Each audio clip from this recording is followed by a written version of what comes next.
Family একটা কার ছিল Starlet, but তাছাড়া আমার কোনো মানে গাড়ি কেনা হয়নি নতুন। তার মানে আজিজ ভাই গাড়ি কিনে দেয়নি? আমাকে দেয় নাই তো। এই ব্যাপারটা কাদের দিয়েছে আমি জানি না, আমাকে তাহলে আজিজ ভাইকে বলছে এটা আমার সাথে অন্যায় হয়েছে তোমার সাথে। আচ্ছা, ইন্ডাস্ট্রি স্বার্থতে চলে না বন্ধুত্বতে? কারণ আমরা অনেক সময় দেখি যে খুব বন্ধুত্ব, একসাথে খেতে যাচ্ছে, ঘুরতে যাচ্ছে, আবার সেই তার কাজ নিয়ে অনেক ব্যাড বাস করছে। আসলে সত্য কি?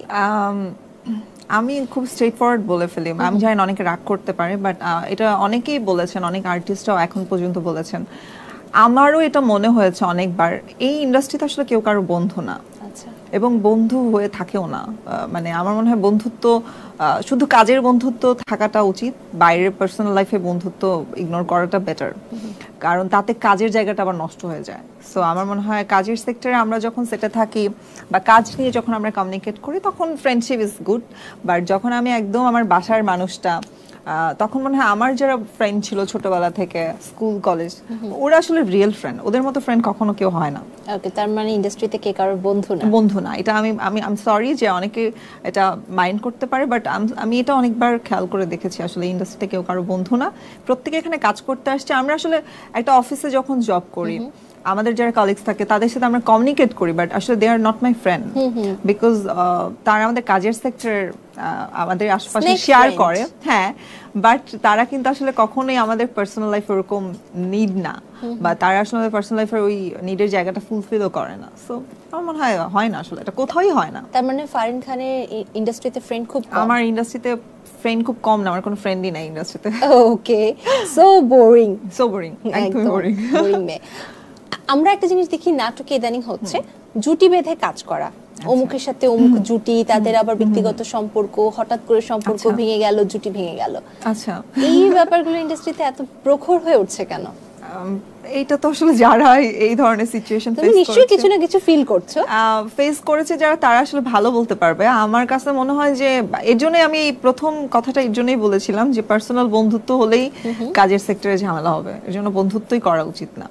সিন্ডিকেটের শিকার হয়েছে কখনো? সিন্ডিকেটের শিকারটা হচ্ছি মনে হয় একটু, মানে এইটা আমার রিসেন্ট টাইম মনে হয় যে এরকমটা অনেক রিসেন্ট টাইম ফিল করি, বা কাজের কলগুলো থেকে মনে হয় যে মেবি আমি আসলে, বা অন্যদের থেকে যে এক্সপিরিয়েন্স যারা শেয়ার করে, তখন মনে হয় যে মেবি আমিও তাহলে একটু সিন্ডিকেটের শিকার কিনা। কারণ আমার সামটাইমস মনে হয় যে আসলে আমার আশেপাশের অনেকেই অনেক ধরনের কলস পাচ্ছে, মানে গুড কলস, যেগুলো হয়তো আমার কাছে আসছে না। তুমি একটু রোয়েশ হয়ে বলছো, পুরো ব্যাপারটা ক্লিয়ার হচ্ছে না আমার কাছে। তুমি বলছিলে যে অনেকের কাছ থেকে শোনো, মানে কি শোনো? মানে না, অনেকের কাছ থেকে শুনি বলতে হচ্ছে সিন্ডিকেটের যে ব্যাপারটা আপনি যেভাবে জানেন বা তুমি যেভাবে জানো, তোমার কাছে যেভাবে আসছে যে এরকম ধরনের কন্ট্রোভার্সি আছে যে সিন্ডিকেট হচ্ছে আমাদের ইন্ডাস্ট্রিতে, বা আরো অনেক সিনিয়র, যেমন আমি অহনাপুর একটা ইন্টারভিউতে দেখছিলাম যে সিন্ডিকেটের শিকার সে নিজেও।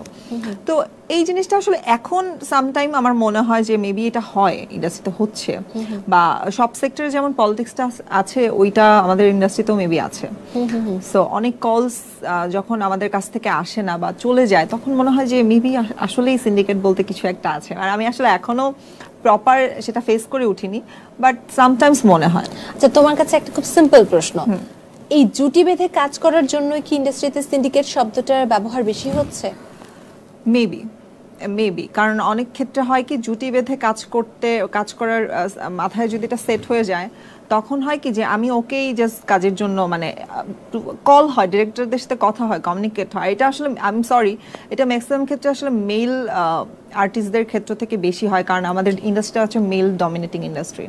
সো এটা ম্যাক্সিমাম ক্ষেত্রে হয় যে পেয়ারটা দাঁড়িয়ে গেলে, আসলে এটা ওদেরও দোষ না, যখন একটা পেয়ার দাঁড়িয়ে যায় তখন সে চেষ্টা করে যে ওকে, ওর সাথে আমার বেশি কাজ জমে যাচ্ছে, ওটা আমাকে বেশি মানুষ রেসপন্স করছে, দর্শক বেশি যাচ্ছে, তাহলে ওর সাথেই বেশি কাজটা করি, একটু তারা সেফ খেলতে চায়। কারণ নতুন একটা জুটির সাথে কাজ করতে গেলে অনেক রকম কমপ্লিকেশন শুরু হয়ে যায়, সেটে দেখা যায় সে যেই আন্ডারস্ট্যান্ডিং সেটা সে হচ্ছে না, বা সে যেটা চাচ্ছে সেটা সে হচ্ছে না। সো যার কারণে হয়তো সেফ খেলার জন্য আর্টিস্টরা চিন্তা করে ওকে, ওর সাথে আমার বেশি ম্যাচ করতেছে, বা আমাদের দুজনের কমিউনিকেশনটা ওকে, এবং আমি যেটা চাচ্ছি সে সেটা পারতেছে, মানে ডায়লগের ক্ষেত্রে হোক, অ্যাক্টিং এর ক্ষেত্রে হোক, তাহলে ওটাই মনে হয় সেফ। আচ্ছা, এই সেফ খেলতে গিয়ে আমরা কি একই ধরনের গল্প, একই নাটক নতুন মোড়কে পাচ্ছি না? কিছুটা তো হচ্ছে এরকম, সামটাইমস তো কিছুটা দেখছি এরকমটাই, একই ধরনের, যদিও আসলে গল্প দিন শেষে ম্যাক্সিমামই আসলে একই, প্রেম ভালোবাসা ফ্যামিলি সব মিলিয়ে তো আসলে গল্প, আমাদের জীবনের গল্পটাও তো সেমই, কিন্তু চেষ্টা করে তো অনেক যারা গুড ডিরেক্টর আছেন, যারা গুড স্ক্রিপ্ট লেখেন, আমাদের যারা ইন্ডাস্ট্রির সিনিয়র, তারা তো আসলে চেষ্টা করে তাদের গল্পে ভিন্ন ভিন্ন ধাঁচ আনার।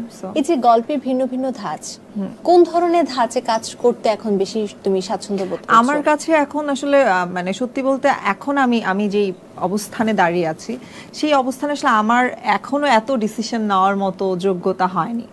সো আমি আমার কাছে যেটা মনে হয় যে আমার জন্য যেই কাজটা মনে হয় যে এই গল্পে আসলে আমি এই কাজটা করতে পারবো, বা আমি এটার জন্য পারফেক্ট, বা ডিরেক্টর কলসটা আমার জন্য মনে হয় যে ঠিকঠাক, আমার কো আর্টিস্টটা ঠিকঠাক, আমি সেটাই করার ট্রাই করি। বা আমি এত বেশি ডিসিশন নেওয়ার মতো এখন